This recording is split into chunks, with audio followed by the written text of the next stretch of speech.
Tom here from Lawrence Systems, and we're going to talk about TrueNAS and high availability storage. So, TrueNAS, specifically, we're going to be talking about the TrueNAS M50 HA. Now, they sell HA in other forms as well. The one I have in for demo that was thankfully lent to me by the TrueNAS folks, the IX Systems folks, is this unit.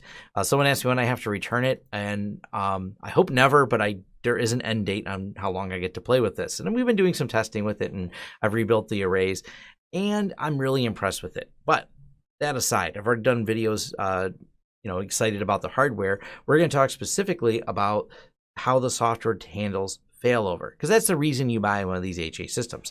If you have something that's absolutely mission critical and you want the storage systems not to fail or mitigate any risk, and that's really what you're doing. Okay, how do we mitigate risk of, hard drives go bad? We put a RAID array in. That's easy enough. What about the motherboard that controls this going in? How do you mitigate that? Well, in the case of the TrueNAS M50 series and any of their HA ones like this, you put in two motherboards. So there are two separate units in it. So like I said, I have a separate video on all the hardware details. But what happens? How does it actually work for failover and availability? All right, TrueNAS, and we're going to do a demo of it, but at least I'm going to start with an explainer here. TrueNAS High Availability Explained. They use an active-passive method. So those two controllers, one on top of the other, the storage controller 1, storage controller 2, are both talking to physically every drive at the same time. They have total connection to them. So should the first controller fail, the second storage controller has to register with the storage matrix before it can form any I/O. And additionally, the second storage controller might not be powered on and waiting, so it has to boot up from a cold state. This is one of the problems of having like a cold controller. This is why they use it in active standby. In the active standby array, every disk is dual ported, allowing the second controller to be connected directly to each disk at all times. The second controller waits for the authority to handle I/O operations. Finally, any cache that's in the first controller can be synchronized to the second controller, ensuring it does not have to be repopulated after a failover event. The end result is that a failover operation can happen in seconds rather than minutes, significantly reducing the chance of a client timeout. Matter of fact, when you're using iSCSI, absolutely, it's seamless, and that's what we're going to demo on this. Now, they also explain why they didn't do active-active, because I've had people ask, well, does it do load balancing active-active, because the other controller is just kind of chilling, doing nothing. And the problem with that is, if you do load balance between the two of them, and you have a load on the system that would exceed what any one system can handle, well, it doesn't really fail over gracefully at that point, because now the IOPS goes down because you can't perform as much, and your performance goes down, and that may cause an application to crash or cause other issues. So in that circumstance, you really want a system that is able to be active standby. So whatever load the system can handle, the other controller, even though it's not doing anything right now, in the case of a failure, it absolutely can handle. That's an important aspect of it. So I'll leave a link to this, and this is a little bit more of a write-up on there. Now, like any lawyer who asks a question in court, they always know the answer before they actually ask the question. And yes, I know the failover is going to work because I'm showing you the demo here. This is what it looks like when you fail over. We're going to do it in real time, but this was running on, and I've named the system here LockNAS 1 and LockNAS 2. So, Loch Ness monsters are big. All right, if I have to explain a joke, it's not funny. So this one right here, LockNAS 1 and LockNAS 2, was in reverse. I had already initiated failover before I did the video to show it working, and this is kind of like the results of that. I was running a bunch of tests, and we see it ramping up of all the data being pulled across, because this one was the primary, and when we switched, there's a stop point of right here at 2:10 p.m. and 2:10 p.m. where it switches to all the I/O load going over to LockNAS 1. We're going to do the same thing in reverse. So the HA works using the CARP method. So the CARP means I'm always going to 192.168.2.3.250. But these each have separate IP addresses, and the CARP address is the shared address between them. So when you're connecting everything, it connects to the CARP address. This is going to be the failover address. So when I'm setting things up, and we're going to look over here like XCPNG, I'm got these set up as TrueNAS iSCSI, and the TrueNAS iSCSI is connected to 192.168.3.250. And it's very important you do this, that you don't connect it to one of the other primary assigned IPs on the storage array. You always attach it to the CARP IP. And what that does is That is the IP that the two systems use by which everything should connect. That way, no matter which one fails over, you always have a solid IP. That's just a little important detail about how these work. And I've done videos on pfSense using CARP. It's the same concept exactly being used here. This is the iSCSI extent. It's mapped right here through TrueNAS. This one's active, called LockNAS 1. When you look here, if you mouse over, port 13 is LockNAS 2, port 14 is LockNAS 1. They're both connected at 10 gig. And I have a couple machines running on this. So I have this Debian in TrueNAS, and then I got this Windows on TrueNAS. And for Windows, why not make it fun? What's the most dangerous thing you can think to do losing an array is rebooting or unplugging a Windows machine while it's doing an update. Windows doesn't survive well if it's doing an update and you restart it or lose the storage controller. So we're going to kick this off. Then I'll kick this off too. Why not run some tests on here? So we'll just make it a little bit more taxing. 9 iterations, hit all. There we go.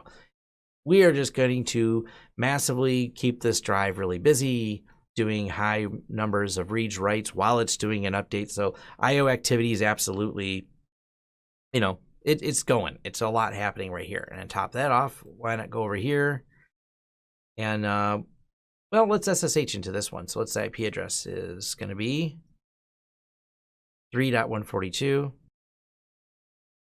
SSH root at. All right. So let's make this do something. I think I got the Phoronix test suite on here. There we go.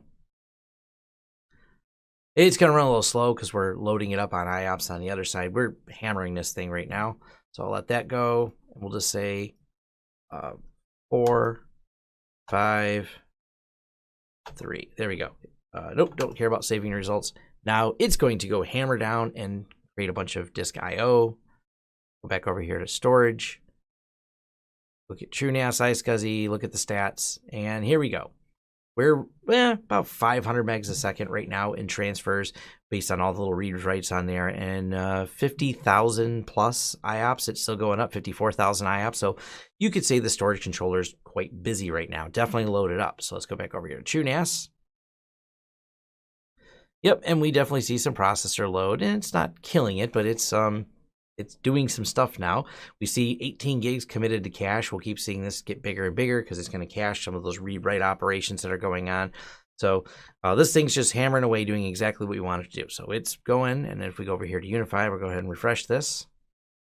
It'll take a second to catch up with the stats, but Unify will start showing all these stats and going, yep, we'll see all these transfers going between these devices. So refresh again. All right, there we go. So we can see the i7 system pulling a lot of data. We can see LockNAS 2 sitting here doing nothing because all the data is going to LockNAS 1. LockNAS 1 is the primary right now, as you can see. So this is the primary. And what port is that plugged into? See, that is plugged into port 14 is LockNAS 1 and port 13 is here. So what we're going to do in Windows, it should still be running its updates over here. Oh, look, we're getting some hard drive numbers. Pending restart. So we won't, I guess we're going to go ahead and let this run, that run, tell Windows to restart. And, we'll just keep letting this continue to run, and then we'll restart Windows as soon as I go pull the plug. So what we're going to do is I'm going to run in the other room just real quick and yank the plug out, because that seems like the most devastating way. I could just tell it to disconnect right here, which would be unexpected, but, why not just physically pull the plug out? So we're going to pull out plug 14. You'll see it go dark here when it refreshes, and then we're going to have restart Windows as soon as I pull it out. As a matter of fact, I'm going to try and do it all as one operation. This is running. We're going to hit restart, pull it out, and let's just see if we lose any data. All right, cable unplugged, and Windows is still updating. And then, just for proof, right here, TrueNAS iSCSI, this is where the data lives for that particular system. We're still running Windows Update. We'll let it keep doing its thing here. We'll switch over to the other system. Yep, it's still running over here. We didn't miss a beat on this one. This is the lab machine still doing its thing. Actually, we should get an error over here, though. So let's refresh the page, and it should checking HA status, waiting for one of the controllers. Now, you do lose for a moment while it does the checking. and we switched over to the other theme. Your session ID was logged into the first one, so now we just have to log in again over here. And we should get a, alert. Yes, warning. LochNAS 2 has had a failover event, and we see LochNAS 2 is now the system in charge, but once again, everything's working. HA is disabled because it can't even find the other system, so it'll give you an HA disabled error. And once we plug it back in, it'll go ahead and come back. So we'll let it keep doing its thing, and we'll let Windows keep doing its thing here. Back over to here, Windows. Oh, yeah, Windows is not rebooting because of any other reason, because it's finishing loading updates. You can see it didn't actually shut down or die. Back over here. This one, machine's still up and running. Still responding. Obviously, if the hard drive was broke, it wouldn't respond. Uptime didn't reboot, so been up for 14 minutes. We started it when we started this video here. Windows is still running its update, so and Windows appears to be back up and running. And in the background, nothing went wrong here. We're still just running tests in the background, running heavy I/O loads. System's still loaded up just like it was over here.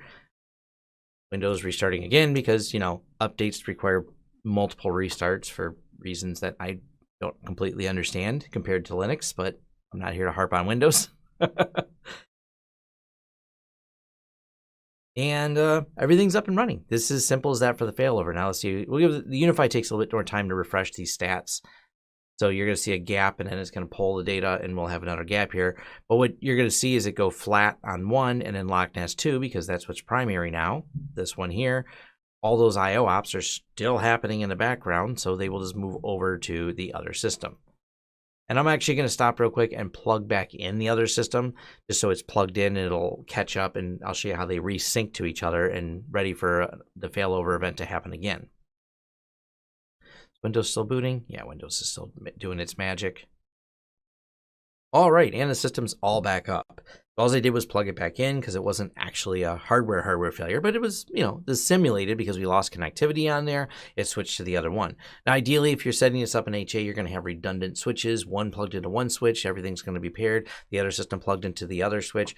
That way, if a switch failure or a cable failure or whichever failure you're dealing with, you mitigate the risk dramatically by able to do that.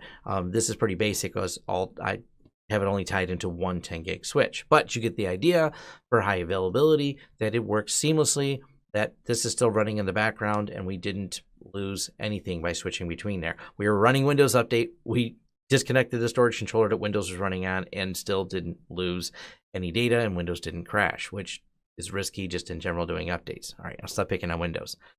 The important thing is, with these high abilities, with this active standby, it's very robustly reliable. But someone will always ask me, what about, can't I just store things with, let's say, Ceph or Gluster or many of the other distributed file systems out there that allow you to take physical servers, so to speak, and create them as a RAID array? Yes, that does work. The problem you run into, and it's not a problem that's not solvable, it's a problem that gets expensive to solve. Because the TrueNAS system works with dual controllers and the switching fabric is right down to the level of talking to both hard drives and then synchronizing at that speed between the controllers, you have this instant failover and you can have excellent speed. When you talk about tying something together with a distributed file system, Gluster, Ceph, just as examples, you talk about RAIDing essentially like a RAID between physically separate servers, but you can never synchronize the file system for full HA any faster than the network interconnect between them. So the problem becomes building an interconnect fast enough to handle the load between servers. So if one server were to fail in your cluster of servers, then you have to have that data immediately available. So those are other ways of handling this. TrueNAS is really good at handling the scenario that we had set up right here. You could build it into something else and use one of these other things on top of it. But for a true, you want to put it in there and you have your virtualization stack connected with iSCSI and have redundancy in the entire stack so you can instantly fail over from a controller or a switch failure where they're dual plugged in and everything else. This will handle that flawlessly at very, very high speeds. So we get excellent read-write performance. We have excellent reliability right here. And so this is the scenario that you're building out with this. Like I said, it's not the only solution, but when you think about the other solutions, those are some of the challenges you come into of building multiple fast servers and being able to synchronize the file system between there, because the TrueNAS system is actually attached to each drive at the same time. There isn't any delay in failover, and all the writes are happening always to the same hard drives. So the two systems are talking to the same drives, hence the reason this works so well and so fast. And just to refresh the Unify here, you see we're still hammering now on LockNAS 2 because it's primary, and LockNAS 1 is now the backup one. So there's really not any data. There's just some really basic couple kilobytes because it's talking to that same 250 address and confirming that it's still there. If it loses connection to it, like when you just yank the plug out, it immediately initiates the failover and becomes master again. And we can, flip these back and forth. So LockNAS 2 is primary, LockNAS 1 is secondary, and like I said, the cycle continues by unplugging, plugging back and forth. So hopefully this clears up a little bit of how the HA system works on TrueNAS and how it survives a failure of you can fail over the entire motherboard itself, you can fail over just by unplugging the network. But either way, when it loses communication, it immediately, with a nice SCSI connection, without dropping anything, can switch over and work perfectly fine in terms of not losing any data and maintaining so the users don't know what happened. And that's the idea of any of this system, is you should be able to survive, different pieces of failure, whether it's a drive or an entire part of your system right here. You should be able to survive failure and the users keep on working, because when you're doing your job right, they don't know you're doing your job. It's sometimes thankless, but it's also really a smile on my face to say, hey, it failed. We got the alert that it failed, but nobody had to stop working, and that's the important part. All right, thanks.